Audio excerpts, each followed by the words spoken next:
Hi, I'm Sharon and I'm 26 years old. When you reach this age, things start happening around you, just like they did for me. I was about to marry the most amazing man I had ever met. Craig was everything I ever wanted and more. We met on a boating trip. I was with some friends, and he was there for a business meeting in Maryland. I wouldn't call it love at first sight because it wasn't. In fact, during our relationship, we went through many phases before realizing we were meant for each other. My family adores Craig. My mom and dad treat him like their own son, and even the family dog gets more excited to see him than me. I met Craig's mom, Mayla, and his dad, Kevin, a few months after we decided to get married, and we all instantly got along. Mayla is the sweetest lady and reminds me of my mom, while Kevin is laid back and always making jokes. They're not always funny, but we laugh anyway. I was in love with Craig and his family, but this was before I met Natasha, Craig's older sister. One day during a family lunch, Mila mentioned Natasha. "So, your sister's coming to town next week. Are you two going to pick her up at the airport? I think this is a good time to introduce your fiancé to the other woman who helped raise you." Craig laughed while eating some toast. "Pulling my hair, eating half my food, and taking my toys, that's what I call raising me, Mom." The whole table laughed as we enjoyed our meal. After meeting Kevin, I started to see how Craig had picked up his dad's humor. Both of them could crack a good joke every now and then. I thought, well, now I have to wait a week until Craig says something really funny. Hey, it's all part of having a sibling, right? Speaking of which, Sharon, you have one. A sibling, I mean? Oh no, I'm an only child. I did have a few dogs and cats growing up though. Does that count? Of course.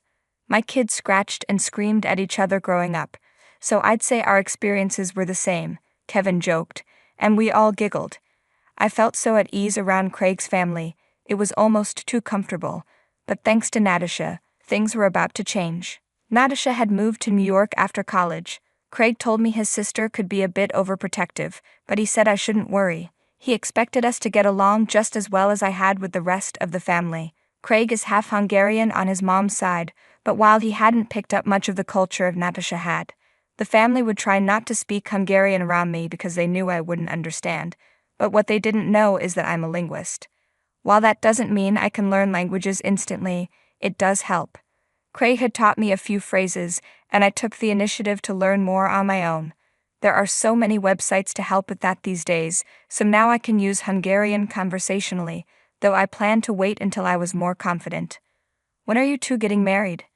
Natasha asked in Hungarian as soon as we were in the car. "Seriously, you just met her 5 minutes ago, and she's sitting right next to me. You already forgot her name? Come on, just tell me already. I'm not going to ask her." I could only understand bits and pieces of the conversation. Natasha's accent was different from Mayla's, probably because she was raised here. "Sharon, Natasha's asking about the wedding. She wants to know the date so she can make arrangements at work." "Oh, of course. We don't have a fixed date yet, but it's going to be in March, so 3 months from now. I think that's plenty of time for you to get a few days off from work beforehand. Don't worry." "Oh, all right. That's a relief. I thought it would be much sooner." Why did she seem so relieved when the wedding was months away? "Let's keep talking in English, yeah, Nat? We're still working on Sharon's Hungarian, so it's going to take a while. This is already tough."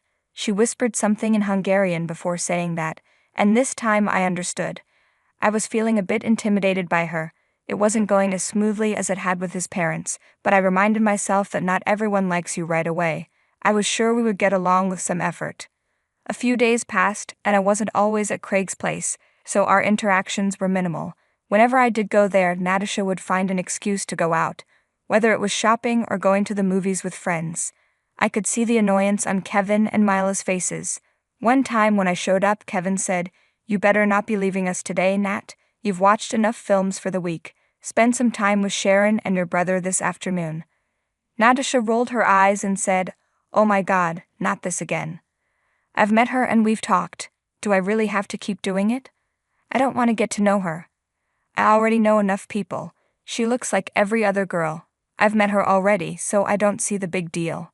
Natasha, English please. This is the 6th time this week." "Okay, I won't be gone long. I'll come back and spend plenty of time with both of you, I promise." "Sharon, oh, that's okay. I hope you do come back though. I'd really love to know more about you and your work and everything. Me too. It's just that my friends keep making plans, and since I haven't been home in a while, they're being very stubborn. You must have friends, right? You understand. What if she doesn't? What if she wants you to stay but is too nice to say it? I thought we were speaking in English, ma. Seriously, what did I just say? It's okay, guys, don't stress about it because of me. I'm learning Hungarian anyway, so maybe you won't have to switch to English for me. How lovely. Anyway, I'll be right back for lunch, or else Mama Bear here will fry me like a fish for dinner. Bye now, see you all soon. And then she left to hang out with her friends again.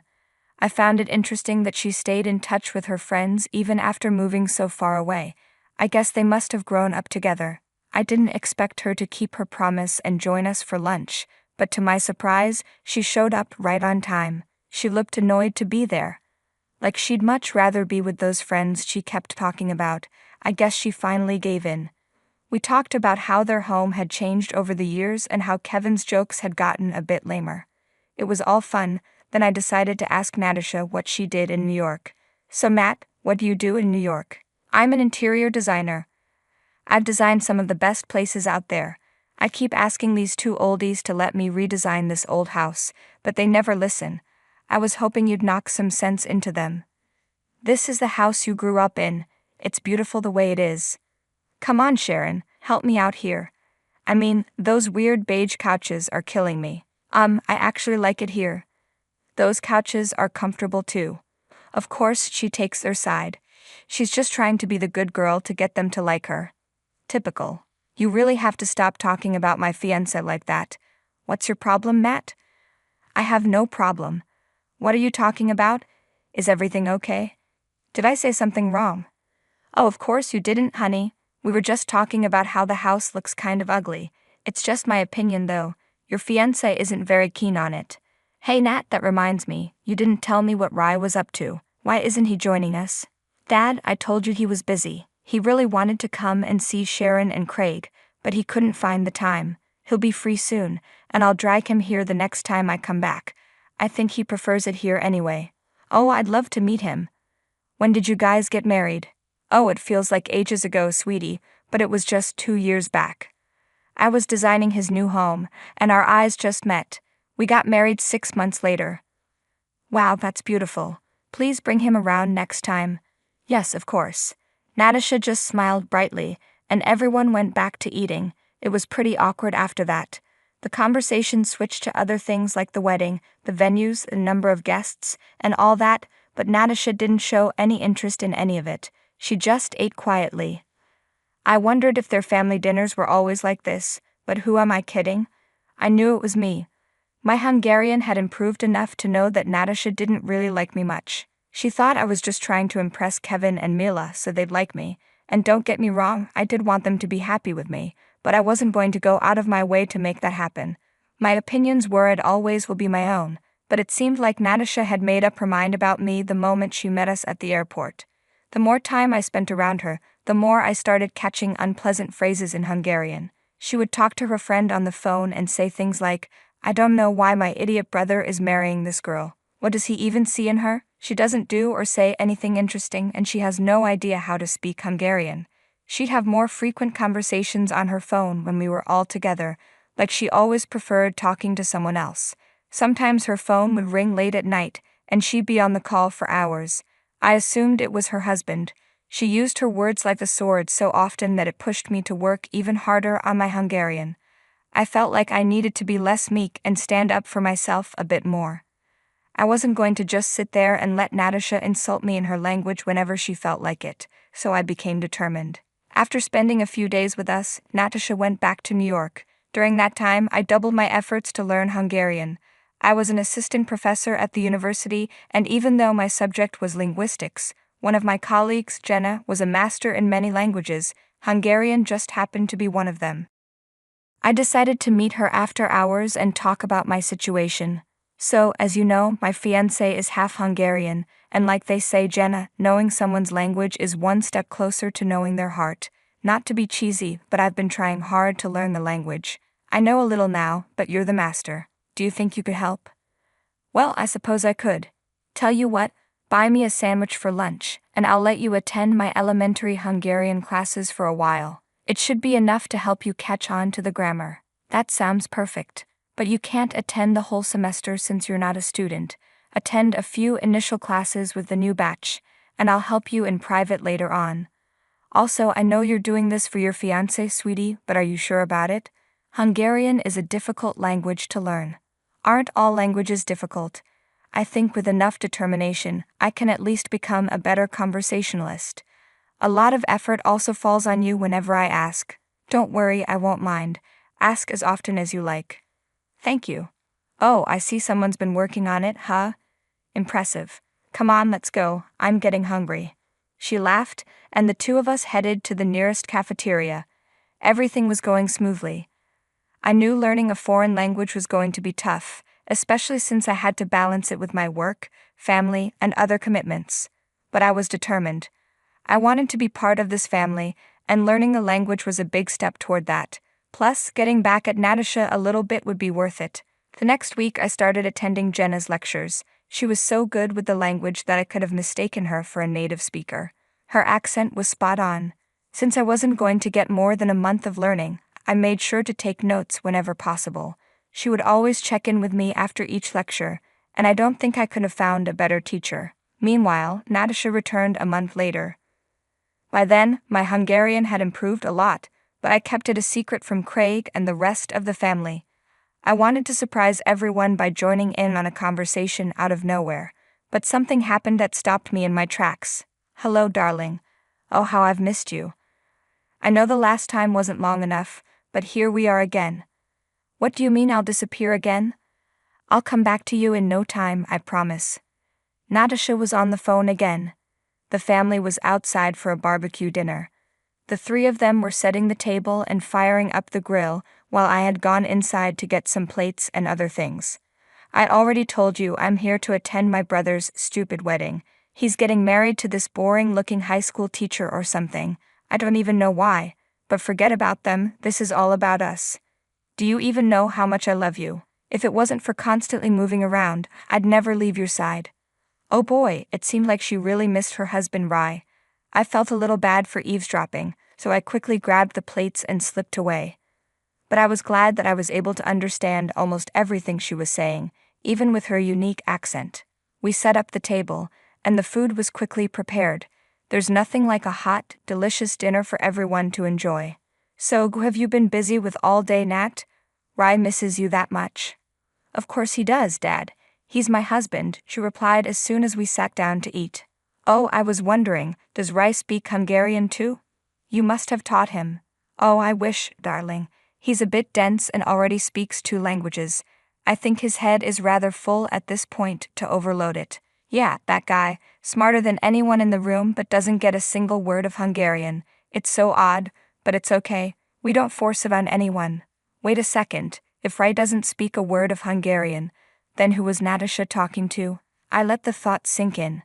I knew I had to dig a bit deeper before jumping to conclusions. So I asked, is Rai going to join us anytime soon? Didn't you say you'd bring him home this time?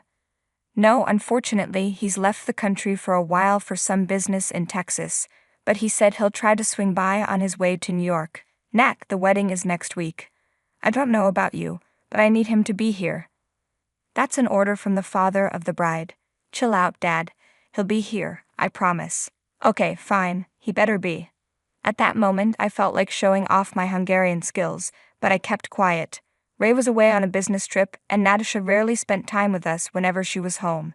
She was always talking to someone in perfect Hungarian. Something didn't feel right about the whole situation. After all, where did she go all the time? Surely her friends had work to do, so who was she spending so much time with? I needed to dig a bit deeper. A few days passed, and Natasha's behavior became more aggressive. My mother-in-law and I were going dress shopping with some friends. Natasha looked uninterested, but Mila dragged her along anyway. I wasn't too keen on having her there, but I couldn't say no to my mother-in-law. We found the perfect white dress, which felt just right for the wedding. I still remember what Natasha mumbled when I tried it on. There's no way I've been dragged all the way here just for this woman to pick that dress. It's completely classless and not even worth pennies. Sorry, what was that, Nat? I didn't quite catch you. I said it looks so beautiful on you, I could cry. It reminded me of my wedding. Oh, that's so sweet. Thank you. Oh, someone's been practicing. 2 words and you're proud? It'll take you 2 years to make a sentence at this pace. I just smiled at her as if I didn't know what she was saying. The days kept rolling by, and the wedding day was getting closer. One day I was cleaning up at home by myself. Kevin and Craig had gone out to buy something, and we ladies were alone in the house. Natasha had just received a package from someone. It looked like a gift. I was cleaning around anyway, so I decided to walk over to the hall right outside her room. She was already on the phone, screaming in excitement. Oh my God, you didn't? This dress is so pretty, and you remembered my size and my colors, Sergio. My dense husband could never. Wait, who's Sergio? Is Natasha having an affair? I didn't want to think about this possibility. In fact, I hoped my suspicions were wrong, but the more I heard her talk, the more real it became for me. I won't go into all the details, but it seemed like they met right here, years before she got married. Poor Ray has no idea, does he? Even the family seems clueless. However, I didn't expect to let it all out so easily when she spoke up about me at my wedding. The day arrived and the ceremony gave me butterflies. Craig and I were finally united, but it was the after party that was the highlight of the evening. Natasha had invited her friends over, and some of the family's cousins were there too. Ray had flown in from Texas for the wedding, and he seemed like a great guy, but Natasha barely paid any attention to him. She looked like she had something to drink because she was louder than usual, laughing and giving me bold looks. I couldn't hear what she was saying because this was my moment. I didn't want to pay attention to her, but then it happened. She said something like, "I'm so done with this whole wedding. Honestly, I'm just here to drink and look prettier than the bride. I give this marriage tops a year before my brother gets bored of her, like a dog with a dirty bone. Mark my words." And that was it. Something inside me snapped. When everyone was at the table, I lifted a glass and tapped it with a spoon to make a toast. That's when I let out all the Hungarian I'd practiced for so long. Even Jenna was at the table, and I knew I had to impress her. So, as you all know, I've been practicing my Hungarian for a while now. Today, I can proudly give a speech without stumbling, all thanks to my teacher Jenna. Thank you, Jenna. But today isn't about you or me, it's about Craig and his family. I've loved everyone so much. Mila, Kevin, oh, and my dear Natasha. I thought Natasha was the perfect sister to my Craig, but maybe that's why I was so disappointed in her. Disappointed? Can you speak in English so we all understand, please? Oh, I'm sure Natasha will fill you in, Ray. Anyway, a few weeks have passed now, and I can't keep this in anymore. Nat, I'm so sorry for you and Ray, but whatever you've been through, I don't think cheating on such a good man is the right thing to do. Could you please put down that glass and tell everyone who Sergio is? Natasha's jaw dropped, her eyes wide open as the blood drained from her face. She stuttered as she tried to speak. What are you talking about, you insane woman? I'm sorry, is it too difficult for you to get in Hungarian, with all the wine you've had today? Let me put it simply, Sergio.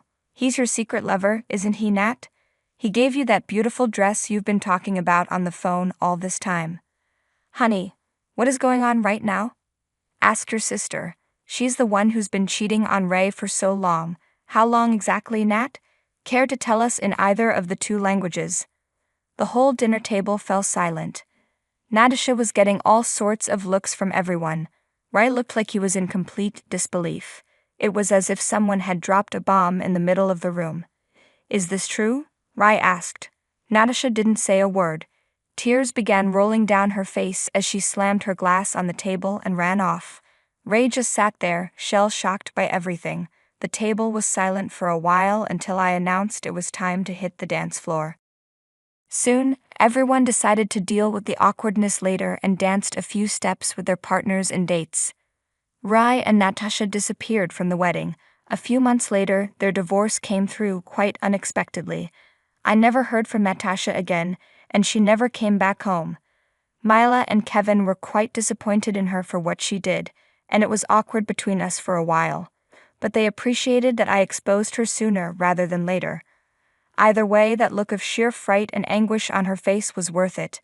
I don't think she'll ever find a man as good as Ray again. Good riddance to her for sure.